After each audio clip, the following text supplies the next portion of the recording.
I was not born into a Christian home. My parents took us to church every once in a while. We would go Christmas and Easter, check those off of our boxes, and then I had my two older brothers, and we kind of just did life like that until I was in 5th grade. And then when I was in 5th grade, my parents got a divorce, and so that was interesting. I went to split weeks with the parents, and then when I was in 7th grade, my dad started dating a new girl, and she would ask us to go to church with her. So for about a year, we would pretty consistently go to church, and was getting involved in a youth group there. Didn't really have a personal relationship with Jesus, but just kind of liked what I saw. One night when she was over at our house, Linda showed up with a Bible that had my name on it, and I'd never had a Bible with my name on it, or one that wasn't used by somebody else first. So that was really exciting, and I was super thankful that she got that for me. And she sat me down in the bed and said, "Brianna, do you know who Jesus Christ is?" And we talked a little bit more about what that meant, and I said yes. And then she said, "Would you like to have a personal relationship with Jesus?" And I again said yes. And so she prayed with me, and that was the first day of my relationship with Jesus Christ. And it was really cool that my dad's girlfriend cared so much about me. So that was kind of the beginning of mine and Linda's personal relationship. So that was in 7th grade. In 8th grade, my dad and Linda got married, and so I got a new stepmom and four new step-siblings. And we all thought it was going to be great, big happy family. And as many of you know how step-families can go, it was not easy. Things were not great. There were some definite hard times, and especially with me and Linda, my stepmom,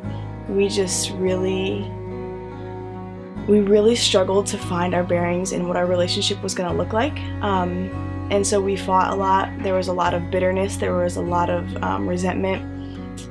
That continued for the next 4 years through my high school years.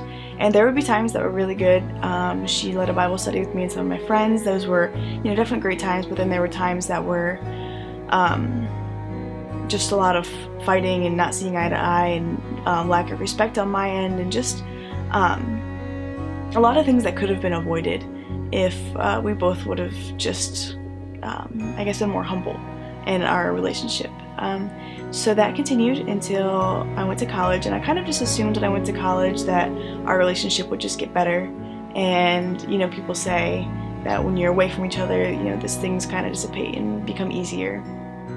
So I just assumed while I was away that our relationship would be fine when I got back, and we would be able to just kind of pick up in a normal relationship that like a mother or a stepmother and a daughter would have. I came home after my freshman year of college, and Linda and I had a really big falling out. It was bad. There was a lot of just years of bitterness and resentment that just came boiling over from both of our parts, and it kind of exploded in our faces. And I can't imagine what it was like for my dad and Linda, on the other side of that. I just knew how hard it was for me. So nothing was really resolved. We just kind of didn't talk about it, and I went back to school, and she went back to her normal life, and our relationship was kind of like it was before. Then, somewhere in the beginning of my semester, I was sitting in statistics, and God really just humbled me and was like, "Brianna, what are you doing? You have never given this relationship up to me. You've never fully just said, God, use this, heal this, mend our broken relationship. It's always been, how can I fix this? I can do this. How can Brianna make it better?" And so I remember just sitting there crying at my seat, thinking I'd been so selfish because I'd given so many other parts of my life fully to God, and I had never given this to Him. So I ended up disregarding the rest of class, and I got out a piece of paper and wrote an apology to Linda, and just that God had really humbled me and just kind of shown me a new love for her that I'd never seen before.